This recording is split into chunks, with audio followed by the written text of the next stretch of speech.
Salut tout le monde, c'est JF. Bienvenue à la Chambre noire. Cette semaine, on fait officiellement notre entrée dans les ligues intermédiaires. On laisse tomber les petites ligues. Je crois qu'on est rendu au point où on a assez d'outils dans notre coffre pour commencer des projets. Fait qu'en rentrant dans les ligues intermédiaires, on va commencer par notre premier projet cette semaine, c'est-à-dire prendre un sujet, notre mannequin ici, et le mettre sur un background comme ça ou un arrière-plan pour donner une photo composée comme celle-ci. Je vais donc me débarrasser du final. On n'en a pas de besoin pour l'instant. On va revenir à notre sujet principal. La première chose qu'il faut faire, vous vous souvenez que je vous demande toujours de doubler l'image pour pouvoir travailler sur une copie. C'est pas ce qu'on va faire. Maintenant, on va faire quelque chose de nouveau parce qu'on ne travaillera pas vraiment cette image-ci. On va plutôt l'amener ailleurs. Fait que ce que je vais faire, c'est que, comme vous pouvez le constater, il y a comme un petit cadenas qui est ici. Je vais le cliquer avec mon bouton de gauche et je vais venir le mettre dans la poubelle. Ce que je viens de faire finalement, c'est effectivement débarrer l'image. Je peux maintenant l'utiliser comme je veux. Je vais faire exactement la même chose sur l'autre image, c'est-à-dire cliquer avec le bouton de gauche et aller porter le cadenas aux poubelles. On revient à notre sujet principal. La première chose que je dois faire dans mon projet, c'est me débarrasser de l'arrière-plan. La façon la plus facile, ou celle qu'on a déjà utilisée, c'est d'utiliser l'outil de sélection d'objets. On va entourer ou encadrer dans ce cas-ci notre sujet pour indiquer à Photoshop qu'est-ce qu'on veut qu'il trouve comme objet ou qu'il tente de trouver comme objet et on relâche le bouton de gauche. Et vous voyez, Photoshop fait quand même un bon travail. Par contre, il a oublié une petite partie importante qui est ici. Je vais vous montrer une autre façon de faire une sélection qui est moins connue, mais qui est très efficace quand on veut se débarrasser de l'arrière-plan. Regardons CTRL enfoncé D pour se débarrasser de la sélection. Je vais aller ici en haut au menu Windows, Fenêtre, cliquer dessus et aller aux Propriétés. Dans les propriétés, il y a un petit bouton qui est ici, qui est merveilleux, qui s'appelle Remove Background, donc enlever l'arrière-plan. C'est exactement ce que je vais faire. Je vais cliquer dessus et on va laisser le temps à Photoshop de faire son travail. Ce qui est merveilleux quand j'utilise ceci, c'est que non seulement on se débarrasse de l'arrière-plan et il fait le travail correctement, la partie ici, il ne l'a pas oublié, comme vous pouvez le constater, c'est qu'en plus, il va nous faire un beau masque qu'on va avoir besoin plus tard. Fait que c'est parfait comme ça. Maintenant, je dois amener cette image-ci sur notre arrière-plan. Ce qu'on va faire, c'est qu'on clique sur l'image et on va aller ici où il y a l'index, pas l'index, mais les choix qu'il y a ici, voyons, les outils. Et on va cliquer sur le petit icône qui est ici, complètement à droite. Et on va aller à Duplicate Layer ou faire un duplicateur du calque. Je clique dessus. Maintenant, lui, il me demande où veux-tu aller porter ça, c'est quoi la destination. Pour l'instant, c'est inscrit le sujet. Donc, ça serait comme de le doubler. Ce n'est pas ce qu'on veut. Fait que je vais cliquer ici et je vais aller sur Background parce que c'est le nom du document dans lequel je veux amener ma sélection. Je clique donc OK. Je reviens ici à Background et tadam, c'est fait. Je vais prendre mon outil déplacer ici et je vais aller placer mon sujet exactement où je le veux dans ma photo. Comme vous pouvez voir, quand je le déplace, il y a toutes sortes de lignes qui allument. La plupart du temps, c'est pour nous donner l'emplacement où on est rendu ou nous donner le côté de l'image comme là. La barre du milieu nous indique que la photo est placée à partir où elle est placée à partir du centre. Mais je n'ai pas besoin de ça pour l'instant. Ce que j'ai besoin de savoir, c'est la ligne du bas pour être sûr que je ne dépasse pas plutôt. Et voilà, ce que je vais faire, je vais me servir ici de cacher ce petit bout-là de la montagne et de mettre son épaule comme ça. La première chose qu'on remarque quand on regarde l'image, c'est qu'il y a une disparité entre les couleurs de l'arrière-plan et de notre sujet, ce qui est tout à fait normal parce qu'on prend deux photos qui viennent de deux endroits différents à des heures différentes. Fait que ça ne pouvait pas matcher. C'est à nous autres à faire le travail. La première chose que je vais faire, c'est d'ouvrir un calque d'ajustement ici, où il y a la demi-lune, et on va aller chercher les courbes. Si je fonctionne exactement comme c'est placé là, la problématique avec les courbes dans ce cas-ci, c'est que si je fais des changements, je vais le faire partout dans l'image. Puis là, c'est pas ce que je veux. Je veux vraiment matcher ce qui est en arrière avec mon sujet principal en avant. Donc, si je fais ça, le moindre changement va affecter les deux. Et c'est pas ce que je veux. Je vais retourner en arrière en cliquant sur la petite icône qui est ici. Ce que je dois faire, c'est vraiment clipper ou joindre le calque d'ajustement au calque qui est ici à mon sujet. La façon la plus facile de faire, c'est de cliquer sur la petite icône qui est en bas, complètement à gauche. Et maintenant, il y a une petite flèche qui est apparue pour m'indiquer que l'effet du calque ici d'ajustement va se faire seulement sur le calque qui est en dessous. Il y a une autre façon de procéder qui est un raccourci, c'est garder Alt enfoncé et d'aller cliquer dessus, ce qui va faire exactement la même chose. Vous voyez la petite flèche qui est ici qui m'indique que maintenant, les ajustements que je vais faire ici vont aller seulement sur le sujet. Je vais vous montrer. Vous voyez, le background reste exactement pareil, l'arrière-plan ne change pas. Par contre, mon sujet est le seul qui est affecté par les changements. On revient en arrière. Maintenant, ce que je vais faire, c'est que je vais amener les couleurs qui à l'arrière-plan ici et je vais les amener sur mon sujet. De quelle façon je vais faire ça? Comme diraient mes garçons, facile. On va prendre les petites pipettes qui sont ici et on va aller chercher ce qu'on a de besoin dans l'arrière-plan ici. Je vais prendre la première qui est en haut, qui est complètement noire. Si vous regardez dans la pipette, elle est noire. Ça m'indique que je dois aller à l'arrière, sur l'image arrière, et aller chercher la partie la plus noire ou la plus sombre de mon image, qui, d'après moi, doit être ici. Je clique dessus. Vous voyez, en cliquant, ça amène le changement sur mon sujet. Parce que n'oubliez pas que ce que je suis en train de faire, malgré le fait que je prenne des couleurs sur l'arrière-plan, n'affecte que mon sujet. La deuxième, c'est le blanc. Je dois donc aller chercher la partie la plus claire de mon image qui doit être en quelque part ici. Je clique. C'est pas mal ça. Vous pouvez essayer un peu plus clair, voir ce que ça va donner, mais je pense que c'est pas mal ça. Aussi, pour vous donner une chance, quand vous utilisez les pipettes, la plupart du temps, ça va être point simple, c'est-à-dire que vous allez aller chercher un pixel à la fois. C'est beaucoup plus facile d'aller chercher la bonne couleur parce qu'on ne le voit pas, mais des fois, le pixel juste à côté peut être plus pâle, plus foncé. Je préfère y aller avec un 5 par 5, c'est-à-dire 5 pixels de largeur et 5 pixels de hauteur, et de laisser Photoshop de faire une moyenne de ces pixels-là. Certains vont me demander pourquoi je commence avec le noir et que j'en ai sauté un ici qui est le milieu, les mid-tones. Je vous dirais parce que la plupart du temps, et je dis bien la plupart du temps, c'est beaucoup plus facile d'aller chercher ce qui est le plus foncé et le plus pâle dans une image. L'autre, celui du milieu, c'est le gris. C'est ce qui est à peu près 50% de gris qui est toujours un petit peu plus difficile à trouver. Fait que je vais cliquer dessus et je vais me promener probablement dans ces zones-ci et je vais regarder comment ça affecte mon sujet.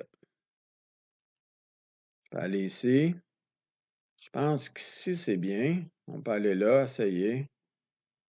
Je pense qu'on a une bonne moyenne. Mais le truc, c'est vraiment de se promener dans l'image et d'essayer d'autres combinaisons pour voir ce que ça va donner et l'effet que ça va avoir sur notre sujet principal. Fait que je me promène, j'essaie. Je pense que je vais y aller un petit peu plus clair. On n'est pas pire là.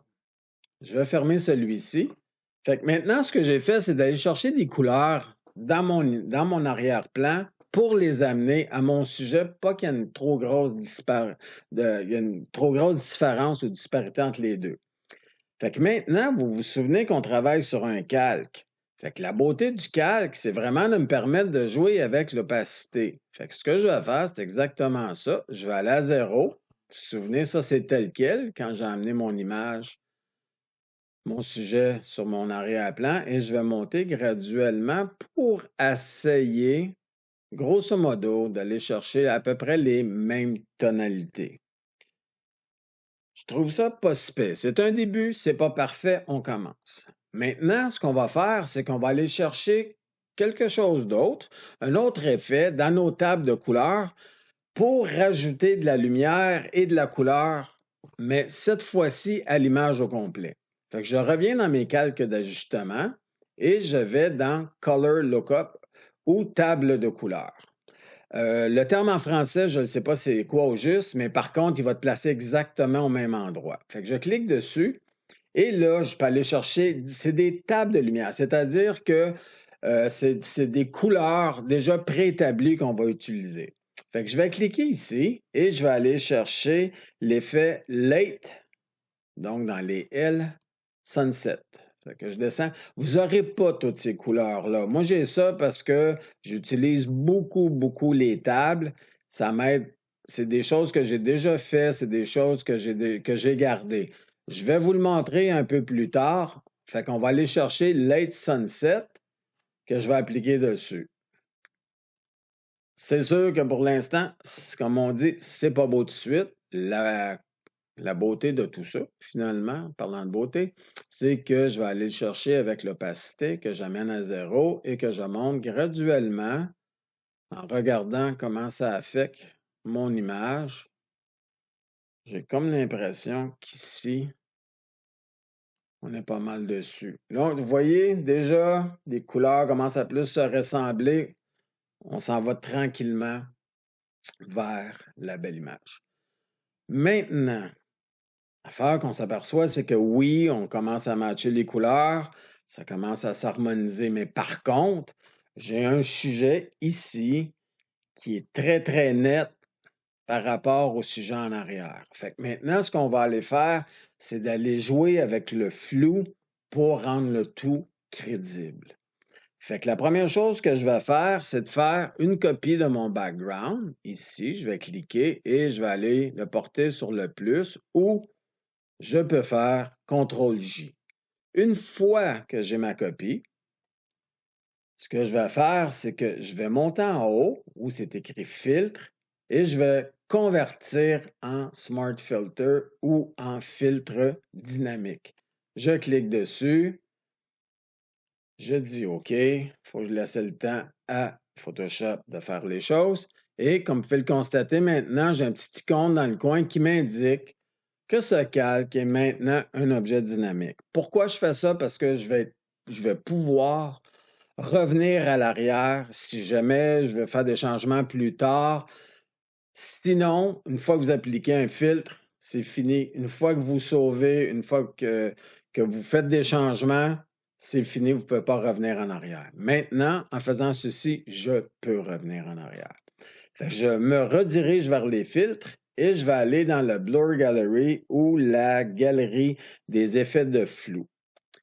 Et je vais me diriger vers le Tilt Shift. Le Tilt Shift, grosso modo, je vous dirais que c'est le Lens Baby. Pour ceux qui font la photographie, là, qui ont déjà utilisé ça, c'est d'être capable de faire la bascule de décentrement du focus. C'est-à-dire qu'on va s'arranger pour mettre le focus exactement où on veut. La façon que ça fonctionne, c'est que la partie qui est ici, il y a zéro flou dans cette partie-ci. Entre la barre solide et la barre pointillée, il y a 15 Pourquoi il y a 15 Parce qu'il est ici, 15 Nous autres, ce qu'on va faire, c'est que je vais descendre celui-ci. On clique avec le bouton de gauche. Voilà. Et pourquoi ça fait ça? On va revenir en arrière. Je vais descendre. OK, là, je l'ai. Ici. Comme ça, complètement en bas.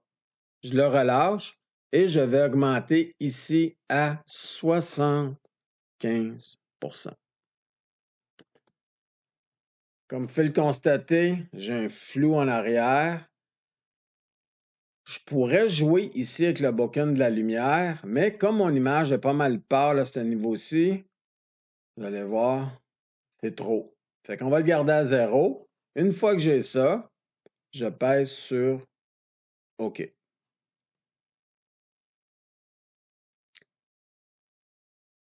On va laisser le temps à Photoshop de bien faire les choses. Je regarde ce que ça donne. C'est pas mal l'effet que je veux. Maintenant, si je veux retourner en arrière, je peux facilement le faire puis l'ajuster. C'est probablement un peu trop. Fait que tout ce que j'ai à faire, c'est que je descends ici et j'ai mon Blur Gallery qui est ici, le Smart Filter que j'ai créé, et je clique ici 2 fois pour revenir. Fait que c'est un peu trop. 75, je vais descendre doucement. Je vous dirais que je vais le faire comme ça. Je vais le rentrer directement à 66 et je vais cocher le high quality ou la qualité, la meilleure qualité. Je le clique et je reviens à OK. On laisse Photoshop travailler. Là, c'est sûr que c'est toujours un petit peu plus long parce que j'ai pris la meilleure qualité possible, mais on ne fait pas de la photo pour prendre la pire qualité. On veut toujours avoir les meilleurs résultats. J'en profite, excusez-moi, pour prendre une gorgée d'eau. Bon, c'est beaucoup plus que je voulais. Maintenant, elle se détache un petit peu trop de l'arrière-plan, fait que maintenant, il va falloir travailler sur notre mannequin ou notre sujet principal. Je vais faire exactement la même chose, je vais faire une copie. Fait qu'au lieu de cliquer avec mon bouton de gauche pour aller porter l'image le petit plus que là, je vais utiliser le raccourci CTRL enfoncé J. Et je vais faire exactement la même chose. Je vais cliquer sur 1, je vais aller à filtre,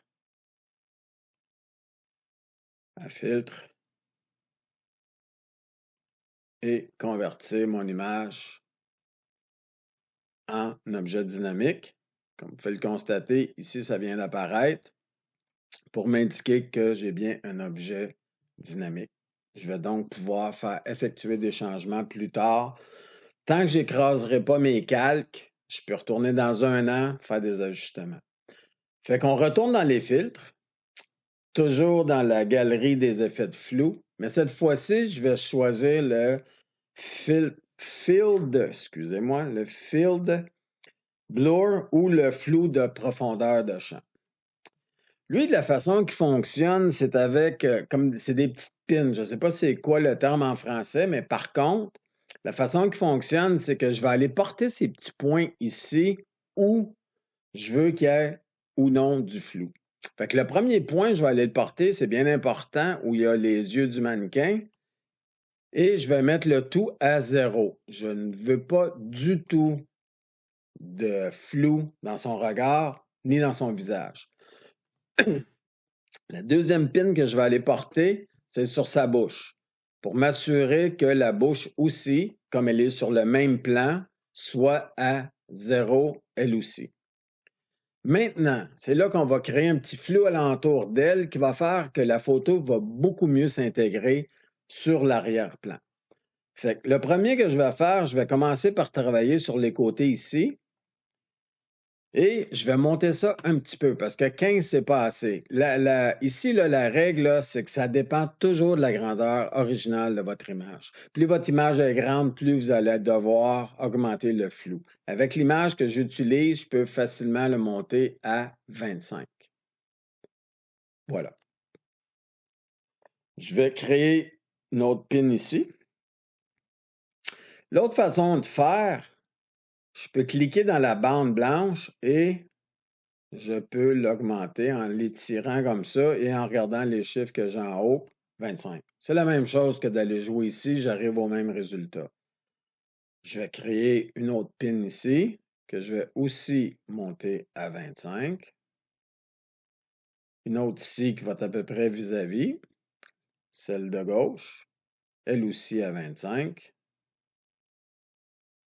Et une dernière qui est à peu près vis-à-vis l'autre ici, qui elle aussi, je vais la monter à 25. Voilà. Fait qu'on a gardé notre visage net. en mettant 2 pins qui protègent. Je pourrais même déplacer celle-ci et la monter un petit peu. Comme ça, m'assurer que son visage, son regard, tout soit parfait. Et je vais cliquer sur High Quality, la même chose. Je vais cliquer ici. Et je clique sur OK. C'est pareil comme l'autre. Quand on met High Quality, c'est toujours un petit peu plus long, le temps que Photoshop fasse les calculs. Ça s'harmonise déjà beaucoup mieux. On a joué avec la profondeur de champ, on a enlevé du flou en arrière, les couleurs matchent. Ça a l'air beaucoup plus vrai, même si c'est deux images qui proviennent de choses différentes. On a mis un peu de flou sur notre sujet pour que ça intègre bien à l'arrière-plan. Maintenant, ce qu'il nous reste à faire, c'est évidemment sauver le tout. Fait qu'on fait clic, Save As, et vous allez donner le nom et l'emplacement que vous avez besoin pour vous en souvenir. On fait Save, ce que je ne ferai pas.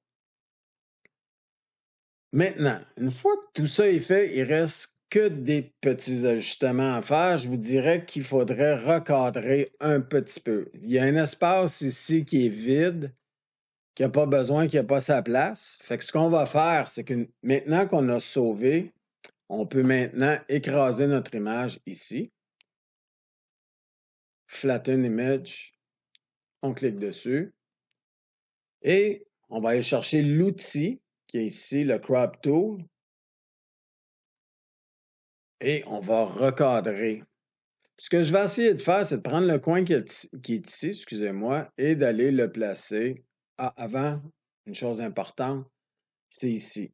OK, je vais l'enlever. Je vais revenir. OK, quand vous choisissez le Crop Tool ou l'outil pour recadrer, moi, j'utilise toujours le ratio original. C'est-à-dire que vous allez garder les mêmes proportions que votre image originale. Sinon, des fois, c'est un peu boiteux. Gardez toujours le même aspect. Comme ça, toutes vos photos vont être égales.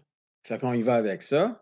Et maintenant, ce que je vais faire, c'est de prendre le coin qui est ici et m'arranger pour que le coin des nuages arrive avec le coin pour bien fermer celui-ci. Et en même temps, ça me permet d'aller chercher la règle des trois, d'aller placer mon sujet à l'intersection de deux lignes. Là, j'ai peut-être été un petit peu trop. Je vais retourner en arrière.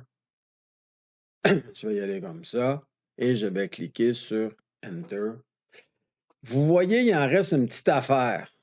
Ça, c'est le genre d'affaire qui m'achale un petit peu. Fait que moi, ce que je vais faire, je vais reculer un petit peu. On va donc faire un zoom out. Puis je vais vous montrer une petite technique rapide pour. Vous pourriez refaire le recadrage, mais je vais vous montrer un petit truc qui fonctionne en 2 temps, 3 mouvements. Là, il va falloir absolument que je débarre mon background. Je vais donc aller porter le petit cadenas qui est ici parce que je vais faire des modifications à l'image, puis Photoshop ne me le permettra pas. Je vais aller chercher l'objet de distorsion qui est ici et je vais garder CTRL enfoncé et je vais monter juste un petit peu le curseur qui est ici pour aller placer exactement comme je veux. Je pèse sur Enter et voilà, mon nuage arrive exactement dans le coin. Il est parfaitement bien placé. Je reviens ici avec la loupe.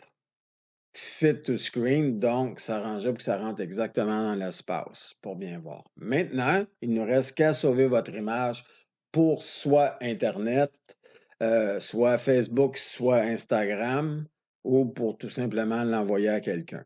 Fait qu'on va aller ici dans Images, on va cliquer dessus et Image Size ou la grandeur de l'image. L'image est immense. C'est beaucoup trop gros pour vos besoins. La plupart du temps, je vous dirais que quand vous le mettez sur, mettons, Facebook, on va y aller avec 1200.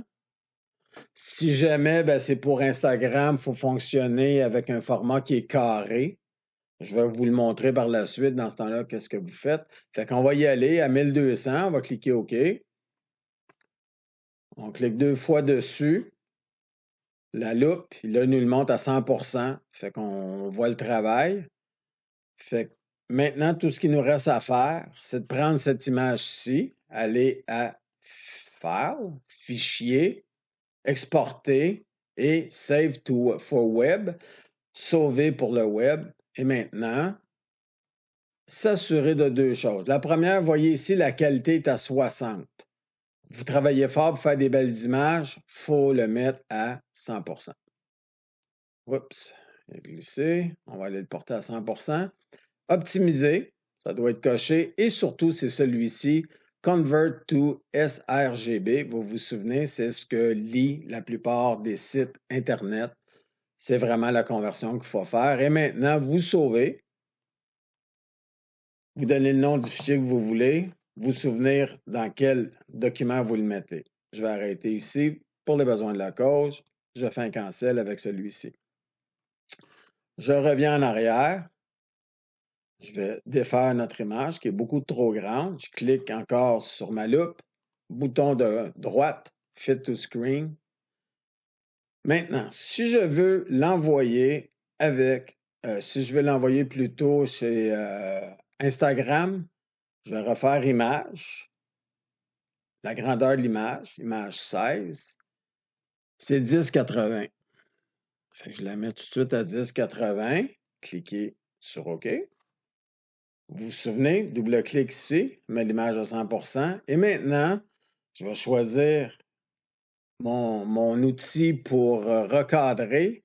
Mais cette fois-ci, au lieu de prendre le ratio original, je vais y aller avec un par un, qui est un carré. Et je vais aller placer ça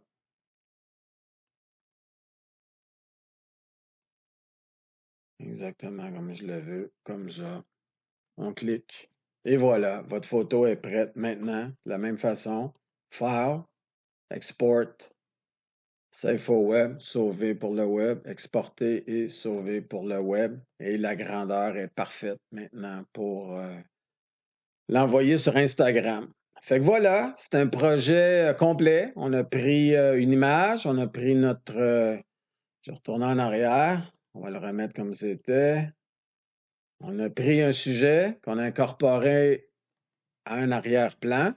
On s'est arrangé pour faire une simulation de couleurs entre les deux. Pas une simulation, mais s'arranger pour les couleurs, une harmonisation des couleurs.